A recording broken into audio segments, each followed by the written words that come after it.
Welcome to Sunday School. This is your man Jason Miles of Real Estate 360. And today we're going to talk about the difference really between, 2020 and today, right? Some people might want to say, well, why don't you go to 2022? We had our peak. Well, it's kind of easy to look back there, but things have already begun to change, right? Energy and values are still going up. It is what it is, but things have already begun to change. So it's more realistic to really go back to 2020 and even 2019 when you could pretty much just do whatever you wanted to do real estate wise. There was a lot going on. It was really, really hard to lose. Very difficult to lose. So today we're going to talk about the difference between then and now and how you can structure your business today. What makes sense? What indicators do you need to be looking at? What information is out there available to you to tell you how to better operate your business? Well, a lot of that starts right here with me today, tonight, in Sunday School. So welcome, and let's just go ahead and get started. Turn up, turn up, turn up, turn up.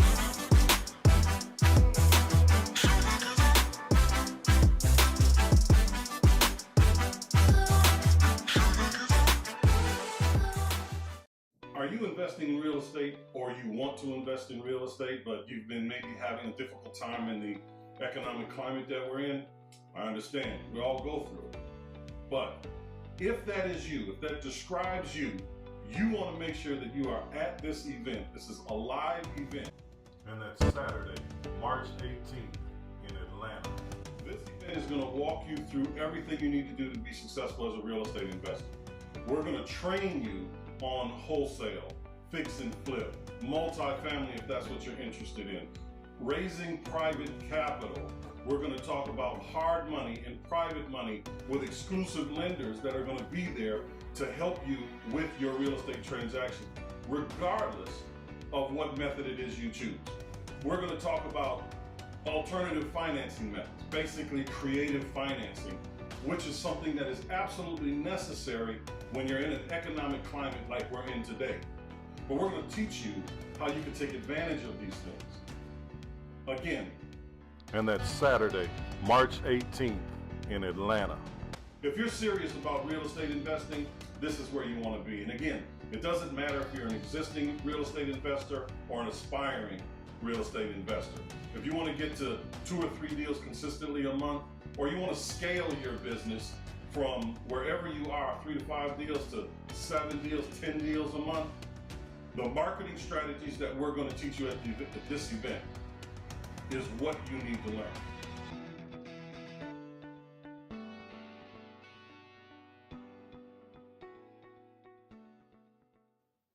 That's right, y'all. That's right. So we are having our first live event on Saturday. That's right. So it's Saturday. It is on Saturday the 18th, next Saturday. There's a link in the description. If you're in Atlanta, I know that I've been sending it out to a lot of our students, a lot of the people that we work with. Some people are coming from around the country, but locally, it's open to everybody, right? So if you're interested in actually doing some stuff, actually getting down to it, you want to be at this event on Saturday live. The link is in here. You'll probably see ads running all week if you're local in the Atlanta area. But that's how we're getting that, right? So outside of that, what's going on? What's happening in the real estate market today? There is a lot going on. I got a couple clips that I want to share with you about some things that happened last week, about some things that are going to be happening coming up this week, things that you should know about as you are preparing yourself to do business going into Q2, quarter 2, after this month. And it's extremely, extremely, extremely important that you be prepared and understand what your options are, right? So I'm going to talk about that. And as always, if you have questions, please just share. Write in the comments, go in the comments, ask your questions, whatever it is you want to say or ask, please by all means do so. It's vitally important to me, anyway, that you do that. I like to answer your questions. I want to make sure that you're getting what you need to get, right? So jumping right off, there's an article. I was doing some research on some of the differences in the marketplace. things that were going on, things that are going to affect the way we do business. I mean, that's the only way that we can say it. And Fortune did an article, and they focused on two major companies, CoreLogic and KPMG, both of which are data sources, right? They collect a bunch of data, they put it together, and then they'll forecast and say, okay, here's what we see going on. And I just wanted to read a couple quick points that they're talking about, right? So through December, U.S. home prices have fallen for 6 straight months. Remember, we said we're at our peak in June of 2022, right? So since, and this article was written on the 10th, so this article was written Friday or Thursday. Or Friday. Yeah, it was 12. So yeah, Friday. All right. So home prices since December, home prices have fallen for 6 straight months since peaking in June, right? They've fallen about 4.4%. 4.4%. That's nationwide. Obviously, there are some places that are a little different than others, but it's important for you to understand, that that's actually happening, right? That's real. This is something that's really going on, and most people are sincerely not aware of it, right? The audio is muffled. I'm sorry about that, man. Let's see. Your mic might not be the right. Audio is muffled. I'm sorry. I don't know how to get that fixed or taken care of, but check it out on YouTube as well. Check it out on YouTube. You might be on YouTube, I don't know. But wherever you're seeing that, my bad. I don't know how I can make that any different right now. Forgive me. Audio input has changed. Okay, so let's just make sure we're good there.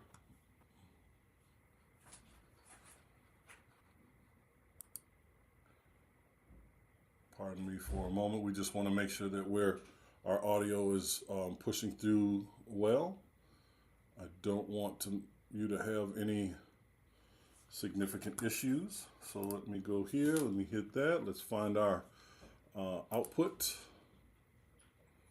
Our audio monitor is on.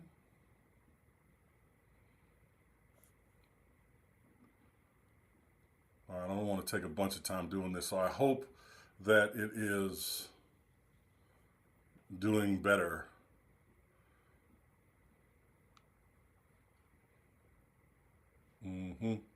All right.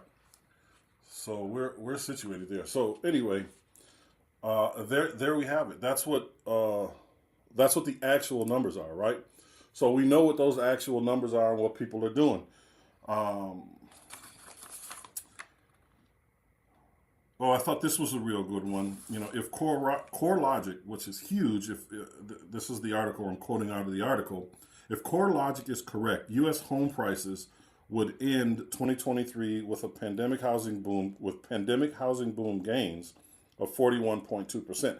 Now, that number comes from the rise from 2020, from March of 2020 to June of 22. There was a 37.4% increase in just those 2 years. And that's on average, again, nationwide. It's a big deal. The other company thinks that we're going to lose. They think that we're going to come down. KPMG thinks that we're going to be in a much worse situation.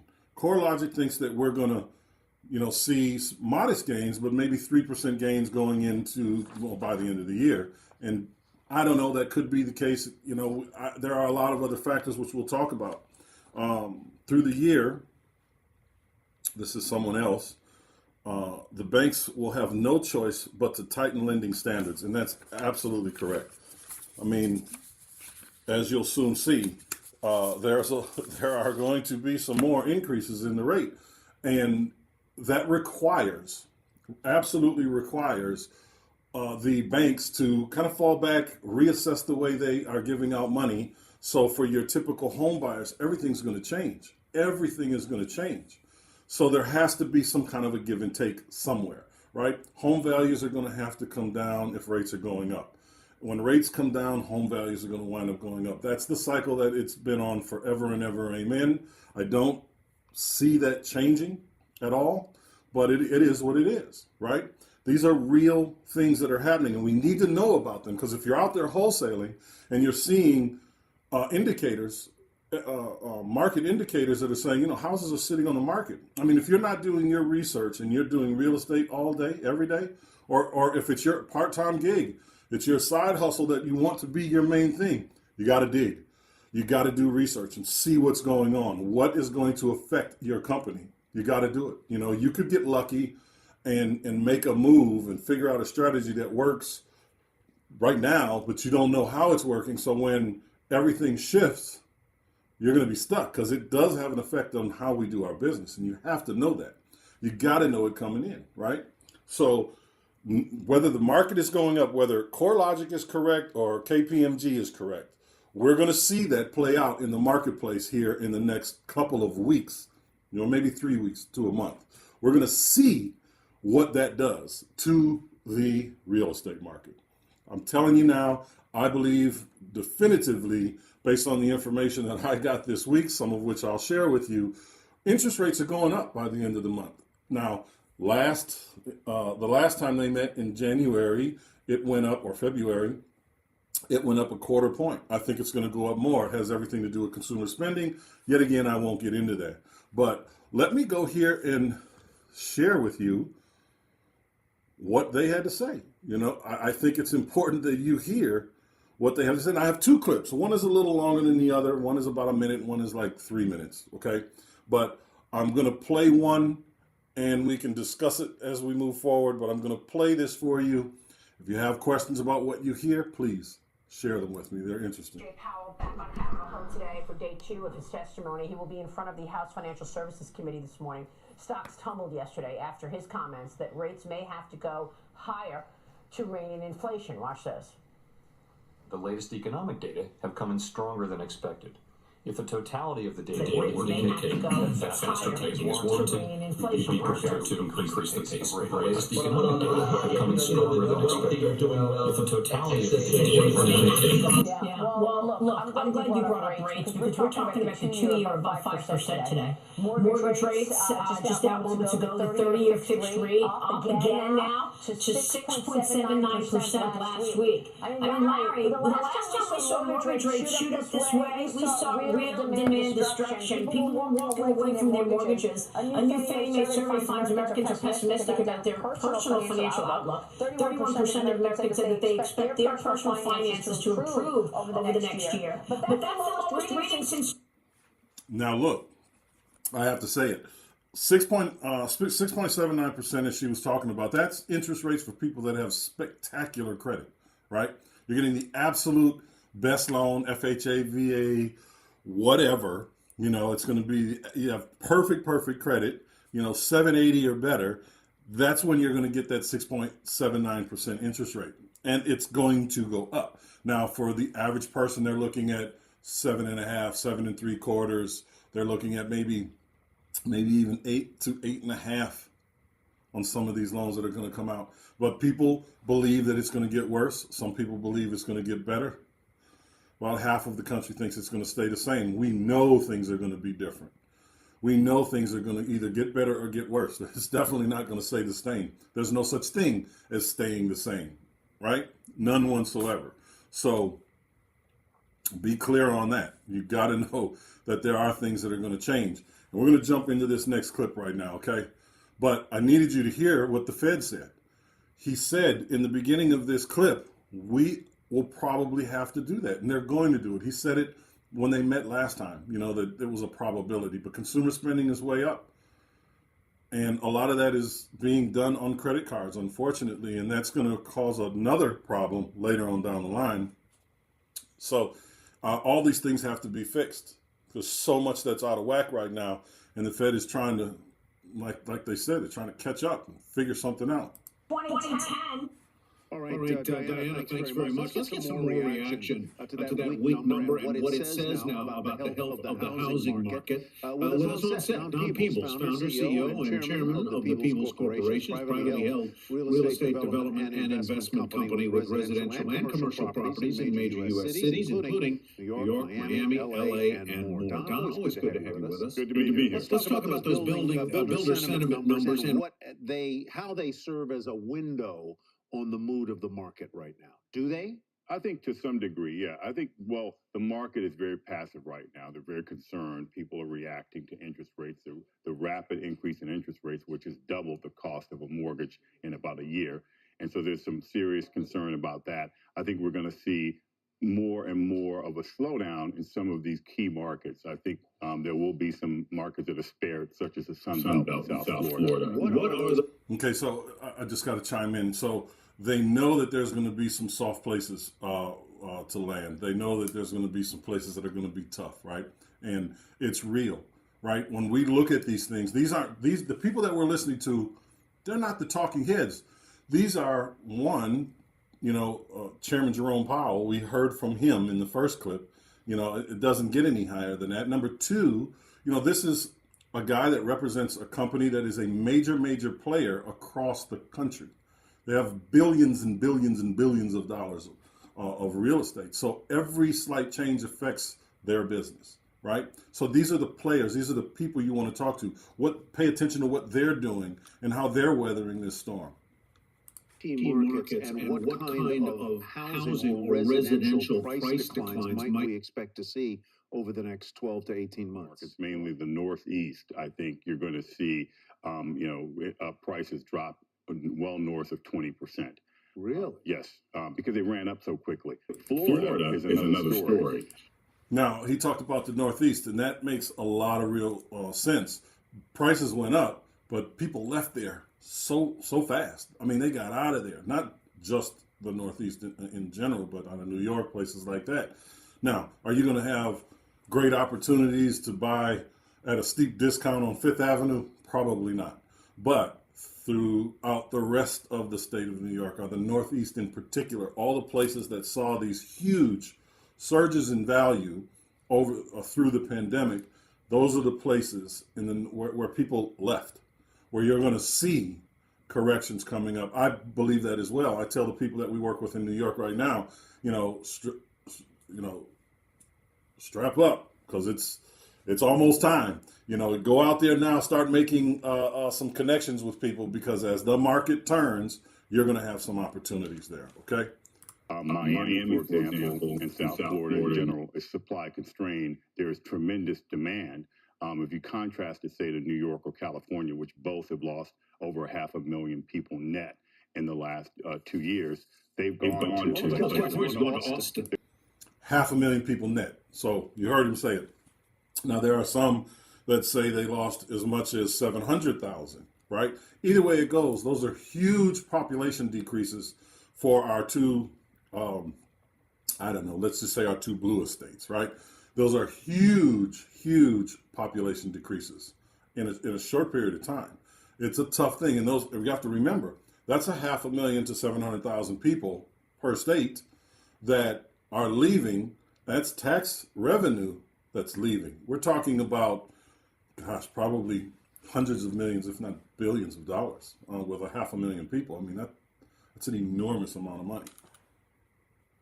Going to Austin and Miami, right, and Dallas. And so you're seeing those markets continue to grow. While the markets those markets appreciated very rapidly, like South Florida, particularly Miami, prices are pulling back. Their properties are staying on the market longer, but you'll see a drop down of 5%, 10%. Interesting.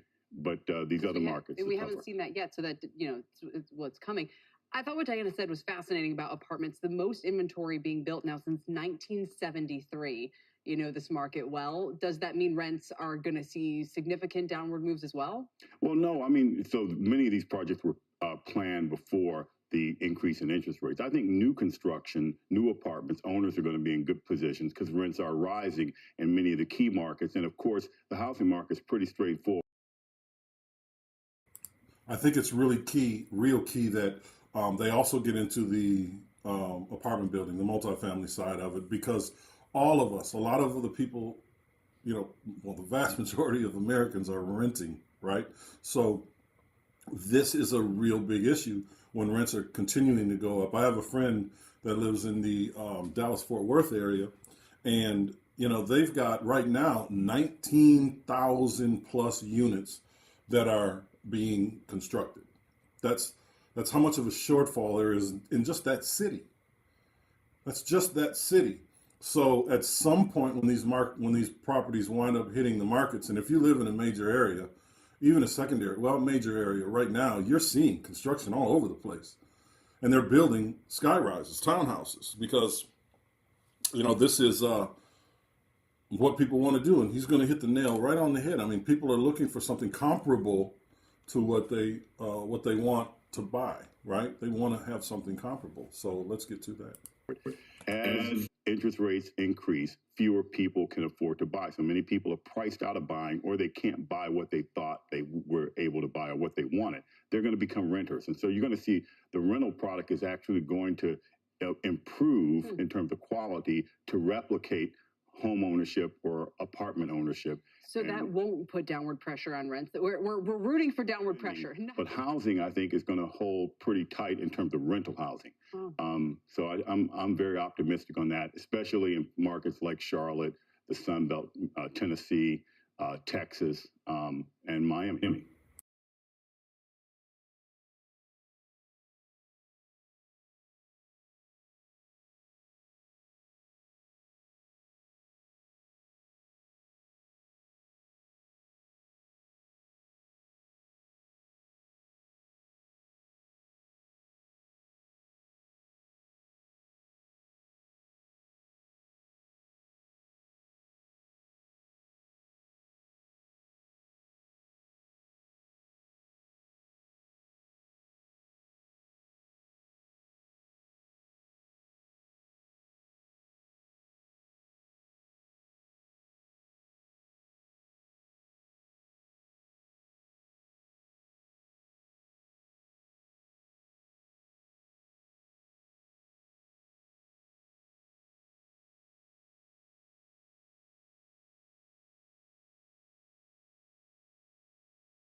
Being a real estate investor, there's nothing to it. Sellers are just waiting for my call. Hey. I'm sick and tired of y'all calling me. Stop calling my phone. I'm just sick of them. Sick. So basically, there's no competition.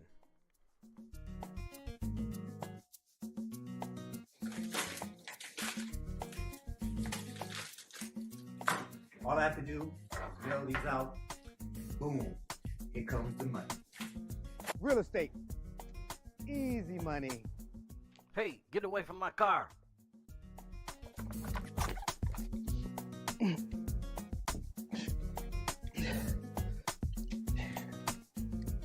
My offers are solid, and they always get accepted. Be nice. As real estate investors, we make our own hours.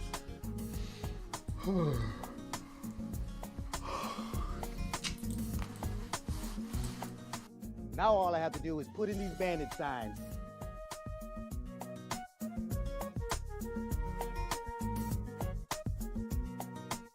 If you invest in real estate, you know exactly what you just saw. It can be problematic, right? It's the same group of people going after the same group of people saying the same thing to the same group of people. I get it. I've done it all. Some of those strategies can work, but it's all about messaging and numbers. But I'm here to tell you today that there's an absolutely better way to get things done, that you can double what you're doing. If you're a full-time investor already, you should be doing 5 to 10 deals a month. If you're not, let's have a conversation. If you're just getting started, this is the best way for you to go and get started. If you don't have any money to put into marketing and you want to develop a pipeline of deals that's consistently coming through, and you don't have to have the exact same conversation over and over and over again with another new seller. All you have to do is watch this study that I've put together for you. It's a little bit of a training, and let's have a conversation afterward. I've been at this for more than 2 decades, and we've developed strategies and relationships and systems and processes that allow our business to do 15 deals, 12 deals a month per market that we're in. And I want to share this information with you. Click the link below. Let's have a conversation. Peace. What's going on, friends and family? How y'all feeling today? I hope you're feeling great, doing well. I've had a lot of conversations over the past, I'd probably say about the past couple months, 2-3 months, about people wanting to get involved in real estate and asking how they can get involved in real estate given all that's going on with the economy. Well, you either have a lot of time, which means you don't have the money, or you have a lot of money, which means you don't have the time. And they want to know how they can get involved in real estate. Some of them have said, look, man, what do I need to do to just get into a deal, right? I don't really have the time to do all of that. So we've just invested their money in some of the deals that we do. So I'm here to open the invitation to all my friends and family that are watching this right now. If you're interested in getting involved in real estate and you simply don't have a ton of money or you don't have a ton of time, maybe you only have, $5,000, maybe you have $100,000, I don't know. But if you're interested in investing in real estate deals passively, truly passively, just reach out to me. There's no link, this isn't an ad, just DM me and let's have a conversation. We've got deals right now that we can fund. Right now, as of right now, multifamily as well as single family, deals that you can be in as little as 6 months and as much as 2 or 3 years, depends on the scenario and what your particular investment strategy is. All I can say is let's have a conversation. So if you're interested, friends and family, just reach out, let's have a conversation. I'll see you later.